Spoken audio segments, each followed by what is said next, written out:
Serie B-Win. Tutti i colori della passione. Dal brivido retrocessione al sogno playoff nel giro di un mese e mezzo, il Brescia, lanciato da 5 vittorie consecutive, riceve la Juve Stabia nella 25esima giornata della Serie B-Win. Calori senza gli squalificati Vass e Martinarini, ha sempre fuori per infortunio Feksesin. Davanti dunque non si cambia la coppia d'ora Jonatas El Kaddouri, 14 gol in 2. Braglia chiede invece alla sua squadra di cambiare passo fuori casa, dato che le Vespe hanno raccolto la miseria di 5 punti su 21 nelle ultime 7 trasferte. In mezzo manca Cazzola, ceduto nelle ultime ore del mercato all'Atalanta. Si gioca in una serata caratterizzata da neve e freddo siberiano.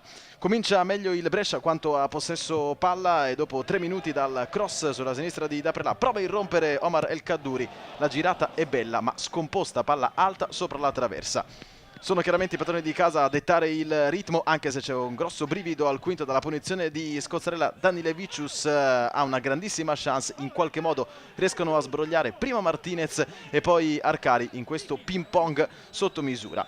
Al 9° minuto la risposta del Brescia, che cerca in tutti i modi di fare il gioco qui. Bella giocata di Jonatas, il destro però si addormenta di un sospiro al lato. 10 gol in questo campionato per il 22enne brasiliano, indubbiamente fra i migliori in tutta la serata. Da riammirare il suo stop e la conclusione davvero di pochissimi centimetri alla destra di Sekulin. Al 26esimo prova a irrompere in area di rigore Raimondi, la chiusura di De Maio, sempre attentissimo. Brescia reduce da 5 vittorie consecutive con 10 gol fatti e nessun gol subito. Al 31esimo altro guizzo di Jonatas con Sekulin che copre sul primo palo, sbarrando la strada all'attaccante. 2 gol nelle ultime 2 partite, da riammirare tutto il repertorio dell'attaccante brasiliano. Al 42esimo continua ad imperversare Jonatas, addomestica con il petto, poi cerca la conclusione sul primo palo, trova la deviazione di Mauri in calcio d'angolo e si rimane dunque nell'area di rigore dei campani. Calori è soddisfatto, nella ripresa il ritmo scende, anche perché la serata, come detto, è molto fredda. Al 52esimo punizione arrotata di El Kaddouri, la conclusione del belga marocchino appena a lato, anche lui in grande stato di forma.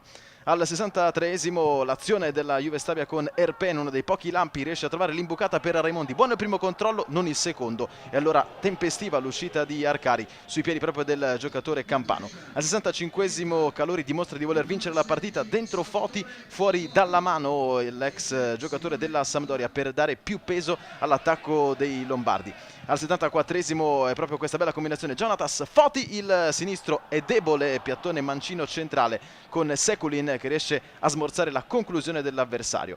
All'84esimo mette fuori il naso però anche la Juve Stabia di Braglia, il cui rendimento in trasferta è stato molto negativo, solamente una vittoria nelle ultime 4 e soprattutto una vittoria nelle ultime 7 trasferte. Ci prova Mezzavilla da fuori, e bravo Arcari a tenere il pallone e a respingere sulla palla velenosa e bassa.